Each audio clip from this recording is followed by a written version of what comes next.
Everyone. इस video में मैं आपको बताऊंगा कि आप किस तरह से अपनी प्रोसेसिंग की स्पीड को बहुत ज़्यादा तेज़ कर सकते हैं। ठीक है, और हम यहाँ पे बैच मोड को इस्तेमाल करेंगे। अब बैच मोड के बारे में मैंने आपको पहले बता चुका हूँ कि बैच मोड जो है वो सिर्फ पेड एपीआई की के साथ यूज़ होता है, क्योंकि उसकी स्पीड बहुत ज़्यादा होती है। तो आपकी जो लिमिट है वो रीच हो जाती है, लेकिन उसका सोल्यूशन मैं आपको इस वीडियो में बताता हूँ। तो आपने सबसे पहले जो है ऐड एपीआई कीज़ में जाना है।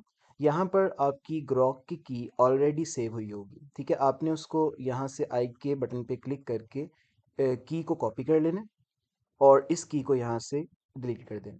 उसके बाद आपने यहीं पर ये दोबारा की सेम यही की आपने यहाँ पेस्ट करनी है, लेकिन अब आपने ध्यान रखना है कि आप इस फ्री एपीआई की के ये जो बॉक्स है इसको अनचेक कर दें। ठीक है, आपकी की जो है सिस्टम उसको सेव करेगा एज अ पेड की। अब हम इसको सेव करते हैं। देखिए यहाँ पे पेड लिखा हुआ आ जाएगा। अब ये की आपकी पेड के तौर पे सेव हो गई है, तो इसके ऊपर बैच मोड आप यूज़ कर सकते हैं। ठीक है, वापस आ जाएं और आके आपने यहाँ से बैच मोड को ऑन कर लेना। ठीक है, पेज एक दफ़ा रिफ्रेश कर लें क्योंकि आपने अपनी की को चेंज किया है। तो बैच मोड हमारे पास जो है अवेलेबल हो गया। ठीक है, इसको आपने ऑन कर लेना है। अब हम यहाँ से वीडियोज़ अपलोड तस्वीरें जो है यहाँ वीडियोज़ अपलोड करते हैं। अब फॉर एग्ज़ाम्पल यहाँ से ये तस्वीरें मैं इतनी सेलेक्ट कर लेता हूँ,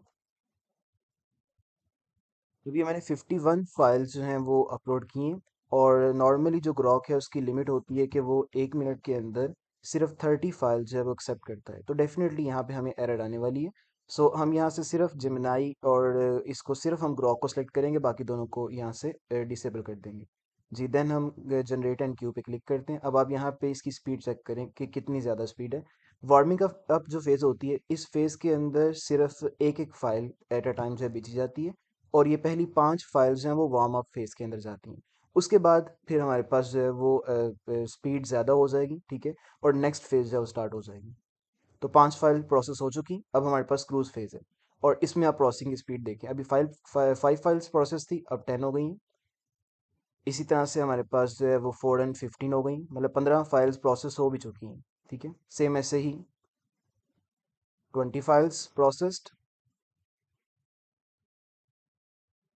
देन हमारे पास 25 फाइल्स। तो इस पे स्पीड बहुत ज़्यादा है। अब देखें, 25 फाइल्स के बाद जो है हमारे पास एरर आ गया यहाँ पे कि फाइल्स जो है अब फेल होना स्टार्ट हो गई हैं। क्यों?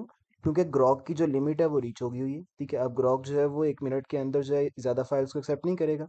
सोल्यूशन क्या है आपका? आपने इसको डाउनलोड सी एस वी पे क्लिक नहीं करना, आपने यहीं पर ऊपर ग्रॉक ही सिलेक्ट रहने देना है, और आपने दोबारा क्लिक करना है रीजनरेट फेल्ड फाइल्स। जिस तरह अगर हम देखें कि फेल्ड फाइल्स कौन सी हैं, तो ये अब यहाँ पर लिखा हुआ है कि जो लिमिट है वो रीच हो गई हुई है। ठीक है, तो ये एरर जो है वो रेट लिमिट रीच का है।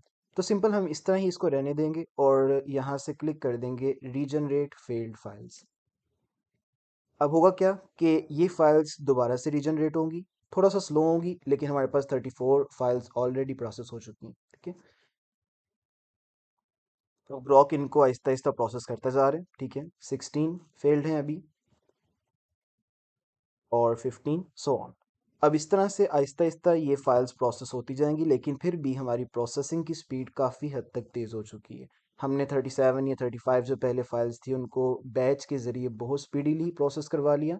बाकी जो फाइल्स हैं उनको हम आहिस्ता आहिस्ता प्रोसेस करवा लेंगे। ठीक है, तो इस तरह से आपकी प्रोसेसिंग की स्पीड बहुत तेज़ हो सकती है। जब ये प्रोसेसिंग कंप्लीट हो जाए तो आप सिंपली यहाँ से डाउनलोड सीएसवी के बटन पे क्लिक करें, तो आपकी जो सीएसवी है वो सेव हो जाएगी। ठीक है, इसके अलावा जो है वो बहुत से न्यू इम्प्रूवमेंट्स जो है वो ऐप में की गई हैं। फ्री पिक के कीवर्ड्स को इम्प्रूव किया गया, ओवरऑल जितने भी प्लेटफॉर्म्स हैं उनके कीवर्ड जनरेशन को इम्प्रूव किया गया है। अगर आप कस्टमाइजेशन के अंदर सिर्फ कस्टम प्रॉम्प्ट्स दे सकते हैं कि आप अपनी मर्ज़ी से एआई को बता सकते हैं कि आपकी जो वीडियो है या तस्वीर है उसमें क्या चीज़ें हैं, और उस किस तरह की जो है वो आप उसको किस तरह का टाइटल उसको बना के दें, तो वो बना के दे आपको। तो ये भी आप इसमें ऐड कर सकते हैं। प्रोहिबिटेड वर्ड्स ये सारे जो हैं वो फंक्शनल और पहले से बेहतर हो गए हुए हैं। कीवर्ड्स के अंदर सिंगल वर्ड अगर हम सेलेक्ट करेंगे तो एआई सिंगल वर्ड ही जनरेट करेगा कीवर्ड्स के।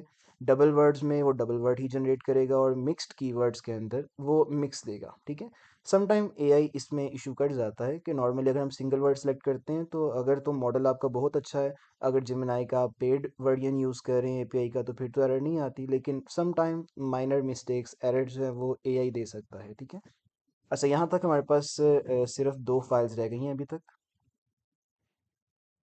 और ये अच्छी खासी स्पीड है। नॉर्मली अगर हम जेमिनी या ओपन रूटर से करें तो इतनी स्पीड नहीं आती, और इतने मिनट के अंदर जो है इतनी फाइल्स प्रोसेस भी नहीं होती।